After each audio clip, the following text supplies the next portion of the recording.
Hi. Hi, I'm Shamar. Welcome to the Artisan View. We are here to talk creativity, art, design, action figures, movies. And today I have esteemed, privileged, a buddy of mine, illustrator, artist, amazing all-around person, Roland Paris. What's up, buddy? Nothing much, man. How you doing? Good. It's like a dream come true to have you on the show. Very first episode. And what I really want to do is really just talk about artistry. And ever since, we worked together, ever since everybody said who your name was, I was like, oh my God, I get to work with Roland Paris, comic book artist. He worked for Marvel. Yeah, man, it's been a pleasure to work with you. And it's a better pleasure to have you on the show. Likewise. It's good to be here, and it's a pleasure to work with you.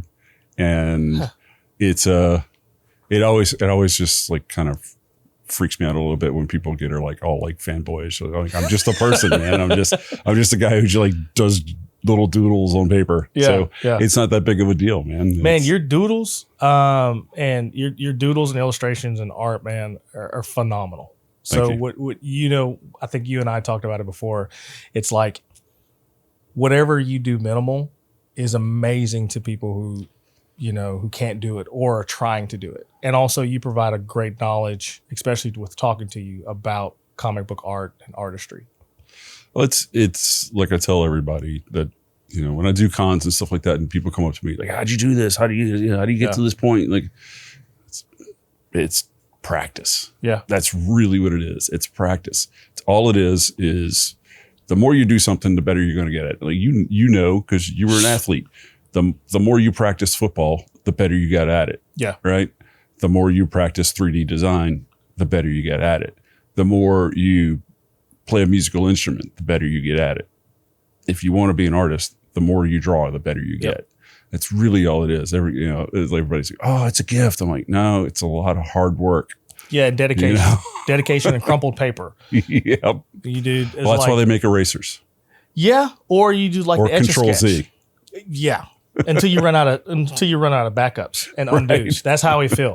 So let's go ahead and get started, bro. Like how did you get started in illustration and drawing? Well, just like everybody, like every kid draws. Every kid loves to create, right? And I was just one of those kids that like, I always drew and I always sketched and would find stuff that inspired me and I'd try to copy it and stuff like that. Yeah. And most kids, when they reach a certain age, they're like, they find other interests. They're like, I want to figure out how to work on cars, or I want to play music, or I want to do sports. Or so there's the group that wants to do art kind of narrows, and I stayed in that group. Yeah. And then, went to a couple of schools and like did some art stuff and it's art college, and I went to UNO for a little bit, and I went to the Art Institute of Fort Lauderdale for a little bit, and then I finally got my degree from Ringling College of Art and Design down in Sarasota, Florida. And before I had gone to Ringling, I decided I wanted to do comic books, and I was at a con, and I met some guys that were starting up a small company, and they were like, "Well, we've got enough pencilers. Do you want to try out for inks?" And I had never done inking before at all. And what is that process like, inking? So inking is there's the common misbelief that inking is tracing. Gotcha. That it's just going over the pencils and making them dark enough to print. That is the very basic idea of what inking is. But what an inker actually does is an inker has to know how to draw. Yeah. Because if there's an anatomical mistake, or if there's some perspective mistakes, the inker has to fix all of that. And then what an inker does is we go in over the pencils and we clean up the line work. Yeah. We also we create atmospheric perspective, which is when you look at when you're doing photography and you look, or film work or whatever, and the stuff closest to you is going to be nice and crisp. Yeah. The stuff in the mid ground is going to be a little bit more blurry, and it's going to be a little more saturated. And the stuff in the background is going to be even more blurry and even more saturated. So like out of or focus desaturated. type of thing. Yeah. Okay. So we do that with line work, where the stuff that's up front is nice and bold and crisp and stuff, and then the mid ground is thinner lines. And then the background is even thinner lines because it creates a 3-step process of creating atmospheric perspective in line work. Okay. Then we also fill in the blacks and make, add shadows and clean up the cross hatching and all that stuff like that, just to make it printable, because you can't really print from gray line work all that well. It doesn't print well. It looks kind of sloppy. Yeah. And then when you digitally color over the top of it, it looks a little muddy. Gotcha. So inkers go in and do the dirty work and clean stuff up. Okay. Did you always want to be, I know talking about inking, is that what you do now? Or is it like, do you still do comic book issues or anything like that of your own? Well, I originally I wanted to be a penciler. Yeah. Because everybody wants to be a penciler, right? It's either you want to be a writer or you want to be a penciler. So, when I met these guys at a con in Mississippi, in Biloxi, I said, I want to be a penciler. And because the guy that I met he was also named Roland. Yeah. And which is an odd experience, but we met and we started hanging out, and he's like, well, I want to be a comic book writer. And I was like, well, I want to be a penciler. And he said, well, we've already got 2 pencilers that are really good. We need an inker. You want to try that? And I'm like, I've never done it before, but sure, I'll give it a try. And they sent me some samples, and I inked over the top of it, and it's terrible. But it was good enough for them to go, yeah, sure, let's do this. So that's how I became a de facto inker. And I realized after a little bit of doing it, I'm like, this is actually kind of easy, because all the heavy work is done for me. I'm just like making stuff, look better and prettier, or grittier or whatever it needs. And so that was, I started doing it. I did a couple of issues with them, and then I had to drop out working with them, because that's when I went to Ringling. Gotcha. And then after I got out of Ringling, I had wanted to do fantasy illustrations, like doing book covers for novels and stuff like that. And that was an incredibly tough field to crack. Yeah. So I was like, well, I've always had a love for comics. I want to go back into it. So I started going to cons, showing my portfolio around to different artists. I would show the artists, and they were like, okay, you need to work on this. You need to, do this, try this. And then next year I'd go back to the same con, and they'd be there again, and they'd be like, oh, wow, you actually listened and you improved, because most of the people that we talk to, they don't want to put in the work. So I put in the work, and they were like, it eventually got to the point where they told me, like, we don't really have anything to tell you anymore. Yeah. Start going to talk to editors. Gotcha. So I started going to see the editors. It's when you could go to a comic book convention and you can actually meet the people who make the comic, talk to the editors. Yeah. Like the publishers would actually have presences at, have booths and stuff at the cons. They don't do that anymore. Yeah. Like not even at New York Comic Con, they don't have it anymore. So I'd bring stuff to show the publishers. And then they would be like, oh, well, work on this. And eventually got to the point where a small press company gave me some work. Mm-hmm. I did the work, proved that I could do it well, meet the deadline, worked for them for about a year, and then still showing my portfolio around. And I got hired on by another company. It was a little bit more impressive, and a little bigger name. It was Image. Oh, see, I still have a lot of Image comics on my comic book wall at the house. So I got to work for Image. I got to work on Darkness and The Darkness and Witchblade, and a really cool, really fun series that was based off of an MMO called City of Heroes. Okay. And I did some work on City of Heroes for several issues. And then after that, I got picked up by a company out of Florida called CrossGen. Okay. They were like the hot new flavor. Definitely heard of them. And their cool thing was that like they wanted to move everybody down to Florida and like Yeah. have everybody live in-house. Yeah. And not live in-house, but work in-house, work in the same studio. Mm-hmm. And so I worked for CrossGen for 3.5 years before, they sadly went bankrupt. But the silver lining of that was, one, it was basically being paid to go to like comic book school.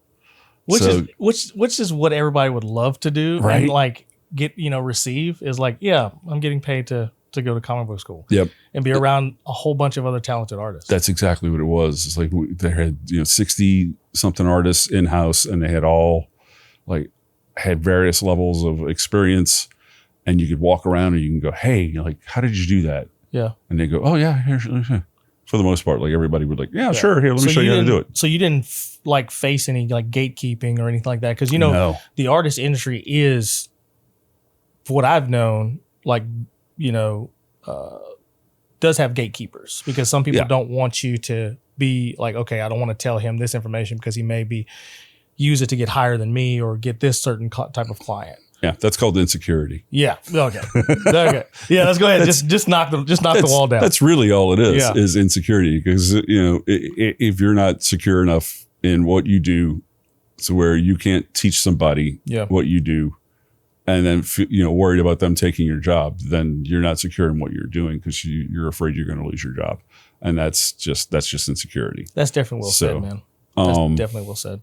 So I get to learn from amazing artists for 3.5 years, working at CrossGen. And then when CrossGen went bankrupt, Joe Quesada, who was the editor-in-chief at Marvel Comics at the time, knew that CrossGen had a ton of talent, because a lot of talent had been poached from Marvel and DC to work at CrossGen.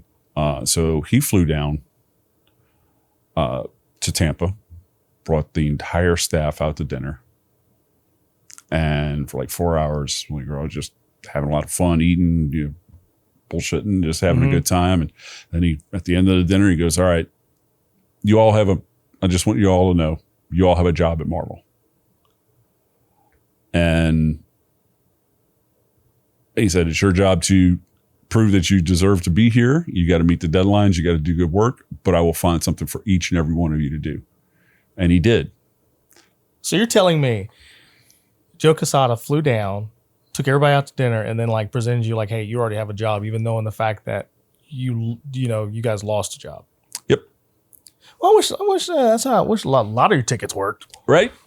Exactly. I definitely, because that sounds like a tremendous opportunity, especially,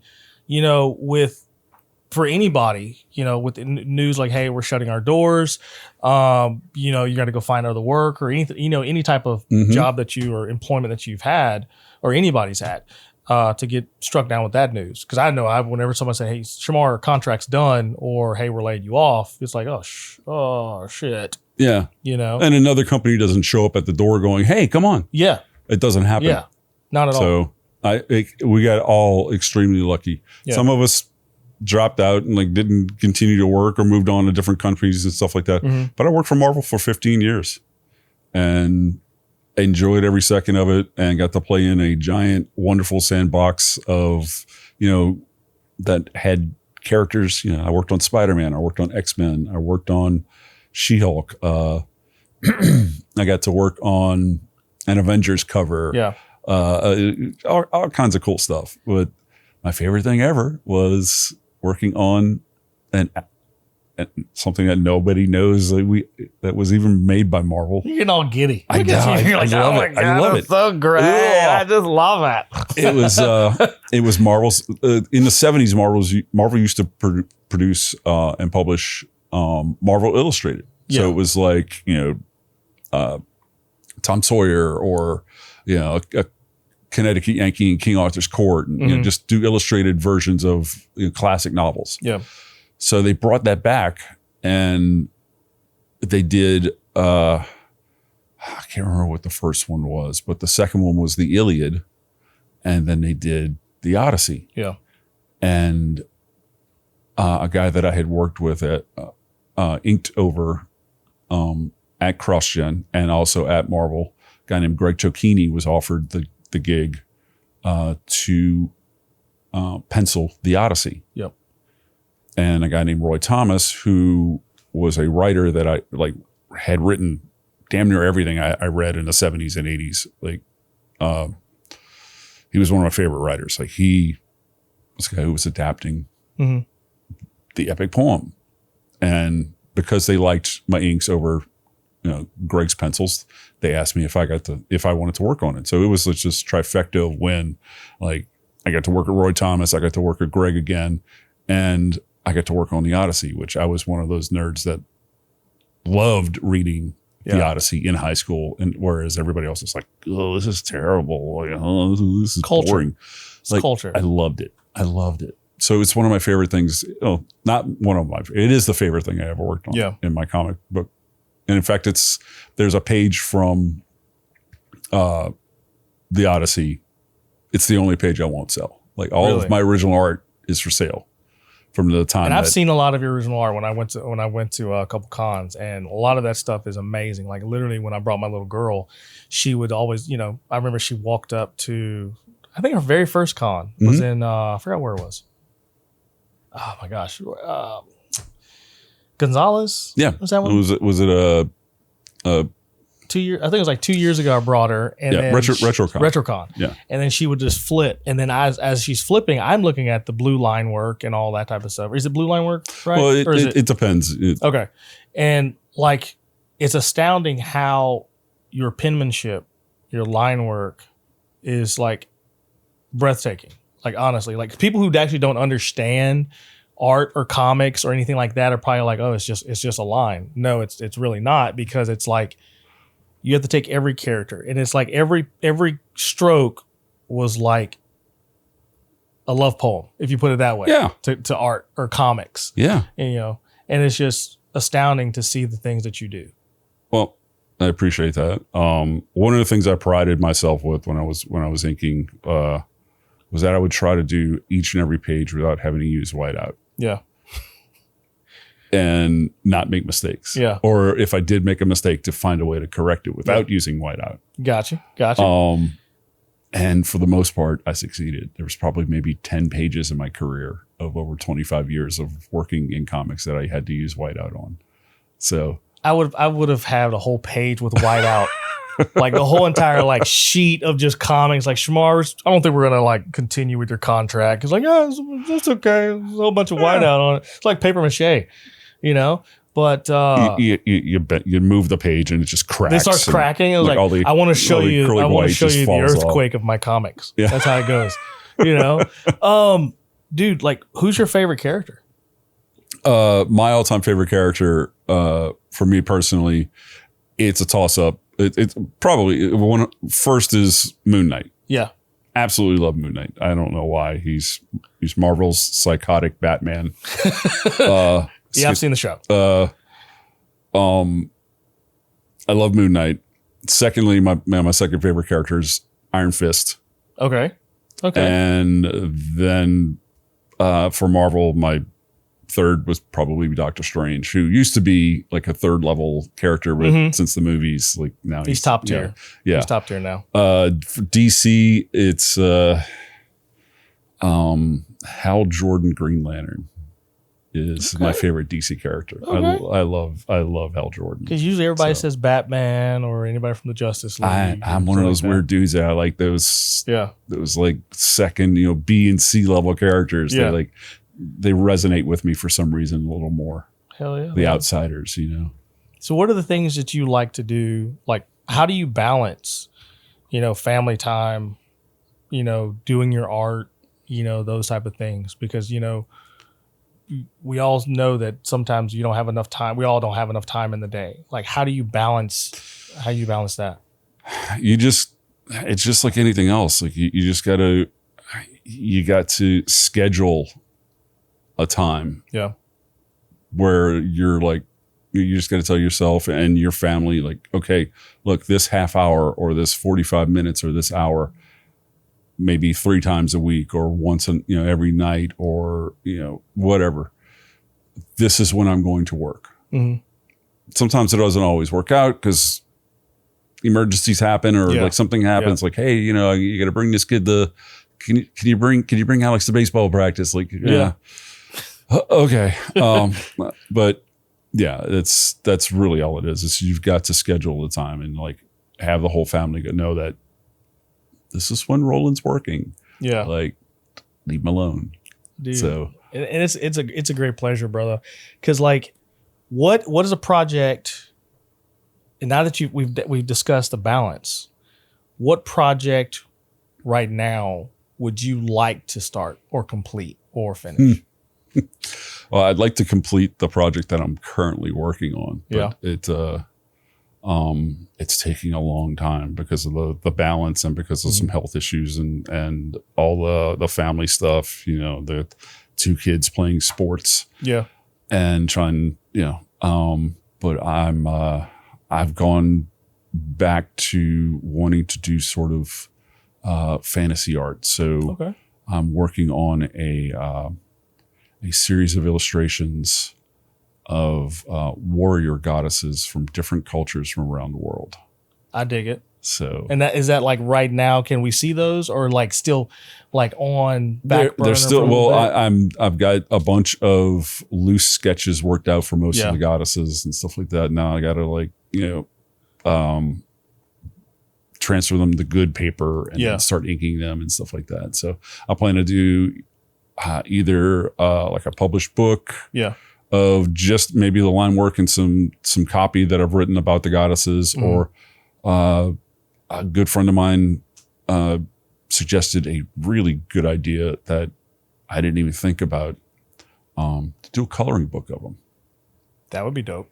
To do just black and white, because originally I was going to do paintings, and just try to put together a book of painted images of warrior goddesses from around. And he's like, but I was struggling with the painting. He's like, man, you're so good at line work. Just do it as line work and sell it as a coloring book. And I was like, oh, because he has a coloring book. Because sometimes we forget about the best things that we're good at. You know what I'm saying? Like, you say your line work is fantastic. I've seen it, you know, and that would be fantastic, you know, to see the warrior goddesses, right? Warrior goddesses. Yep. As a coloring book. Cause I mean, anybody would pick it up and I'm like, oh shoot, I'm not a colorist. I'm a 3D modeler. And I'm like, I'm just going to sit here and color. This is really nice. Yeah, well, yeah, and that's the past like maybe 10 years. So that's become a new thing. Is like adult coloring books. You know, where adults can pick it up and just to sit there and like break out the crayons or break out markers and stuff, and just that's how they're able to just kind of decompress and like de-stress by just coloring. Yeah, and it's become this big industry. And now that you said it, like I remember I went to New York Comic Con and it was my birthday. And we went to, is it NYC Comics? I forgot which one it is in downtown New York. And my mom saw this Marvel coloring book. And we got back to the hotel in Manhattan. And I was sitting there and my mom was like, happy birthday. And I was like, anybody else would have been like, why are you buying me a coloring book? Right. Why are you buying me a coloring book? Right. I was like, oh, it's got all these pages. And it's fantastic artwork and line work to the point where like, now I have not finished it, but my 3-year-old, she was like, Daddy, can we sit down and draw? So how she got into drawing is because she saw me drawing. Right. So now it's like we'll sit on the floor and she'll have either Bluey going or Gullah Gullah Island, and we'll just sit there and I'll be sitting there drawing and coloring inside the lines and stuff like that in the Marvel coloring book, and then she'll be drawing in her Disney princess coloring book, and she's like, no, Daddy, this one's got to be like this. I'm like, all right, Daddy knows what he's doing, but I'll do it. Yep. And it's a great idea.